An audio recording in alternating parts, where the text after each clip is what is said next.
হেমন্তের 2 মাস পর শুরু হয়েছে শীত। রৌদ্রোজ্জ্বল দিনে এখনও প্রচণ্ড গরম অনুভূত হলেও শেষ বিকাল ও সকালে শীত অনুভূত হচ্ছে দেশের উত্তরের জেলা কুড়িগ্রামে। এরই মধ্যে গাছিরা রস সংগ্রহ ও গুড় তৈরিতে ব্যস্ত সময় পার করছেন। বিস্তারিত ডেস্ক রিপোর্টে। দেখে যে কারোরই মন চাইবে স্বাদ নেয়ার, যদিও এমন রসালো গুড়ের জন্য দিন রাত এক করতে হয় গাছেদের। শীতের ভোরে শুরু হয় খেজুর গাছ থেকে রস নামানো, এরপর চুলায় রস জাল দেওয়ার আয়োজন। 3 থেকে 4 ঘন্টা জাল দিয়ে তৈরি হয় পাটালি গুড়। কুড়িগ্রামের নাগেশ্বরী পৌরসভার বাগডাঙ্গা তুলার ভিটা এলাকায় এমন কর্মযজ্ঞ চলছে শীতের শুরু থেকেই। আমার বাড়ি রাজশাহী জেলা চারঘাট থানা 16 ইউনিয়ন, গ্রাম ফতেপুর, জেলা রাজশাহী। আমি দীর্ঘদিন হলো এখানে কাজ করি।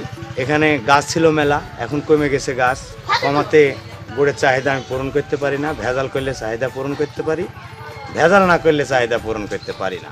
স্বাদ ও মানে জনপ্রিয় হয়ে উঠেছে এখানকার পাটালি গুড়।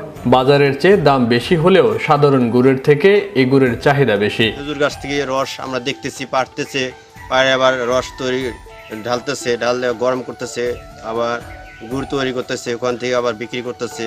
অনেক ভোরের সূর্য উঠতে না উঠতেই বিভিন্ন এলাকা থেকে মানুষ ভিড় জমায় গুড় কিনতে। এই গুড়ের তৈরি পায়েস, পিঠা ও নানা রকম আয়োজনে চলে অতিথি আপ্যায়ন। এখানে অনেকগুলা খেজুরের গাছ আছে, সেই খেজুরের গাছের রস দিয়ে গুড় তৈরি হয়, সেই গুড় দিয়ে পিঠা, পায়েস ইত্যাদি তৈরি হয় এবং শীতকালীন পিঠা। অন্যান্য গাছেদের মতো ঘন কুয়াশা আর প্রচন্ড ঠান্ডাতেও ভোরবেলা গাছ থেকে রস নামান গফফার। তার তৈরি পাটালি, দানা, ঝোলা সহ নানা প্রকারের গুড় বিক্রি হয় বাজারের চেয়ে দ্বিগুণ দামে। তবুও চাহিদা মেটাতে পারছেন না। গুড় বিক্রি হয় 100 থেকে 100-150 পর্যন্ত। আমার গুড় বিক্রি হয় 250 টাকা কেজি। তাও গুড় দিতে পারি না, মানুষের টাইম দিতে হয়।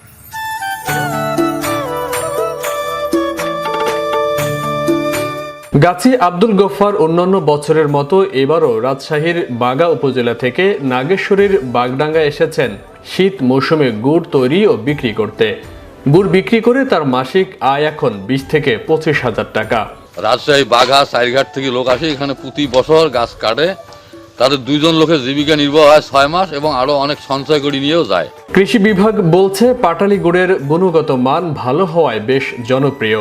তাই খেজুর গাছ বৃদ্ধি ও গাছের সঠিক পরিচর্যা করতে কৃষকদের পরামর্শ দেওয়ার কথা জানান এই কর্মকর্তা। খেজুর গুড় আমাদের একটা পুষ্টিমান সমৃদ্ধ একটা ভালো একটা মিষ্টির সোর্স। বর্তমান বাজারে ট্রেডিশনাল যে মিষ্টির যে উৎসগুলো আছে, যেমন আমরা বিভিন্ন খাবারে আমরা চিনি ব্যবহার করে থাকি, সেই চিনিগুলোতে অনেকগুলো ভেজাল থাকে। কিন্তু গুড় যদি আমরা ব্যবহার করি মিষ্টান্ন হিসেবে, তাহলে সেটা আমাদের স্বাস্থ্যের জন্য অনেক বেশি উপকারী।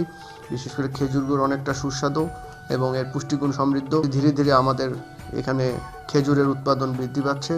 এভাবে যদি কৃষক পর্যায়ে খেজুর উৎপাদন বৃদ্ধি পায়, তাহলে স্থানীয়ভাবে খেজুর গুড় উৎপাদন হবে এবং স্বাস্থ্য সমৃদ্ধ এবং পরিবেশ বান্ধব আমাদের খেজুর গুড়টা উৎপাদন হলে আমাদের স্বাস্থ্যের যে ঝুঁকি সেটাও কমে যাবে এবং কৃষকরাও পাশাপাশি আর্থিকভাবে লাভবান হবে।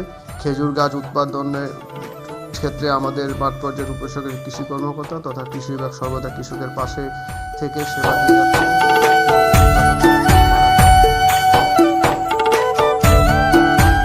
প্রাকৃতিক ভারসাম্য রক্ষাকারী খেজুর গাছ হতে পারে দৃষ্টিনন্দন এলাকার উপকরণ। তাই খেজুর গুড়ের ঐতিহ্য রক্ষায় সরকারি উদ্যোগ নেওয়ার প্রয়োজন বলে মনে করেন স্থানীয় সচেতন মহল। বিশ্ব বাংলা 24 ন্যাশনাল ডেস্ক।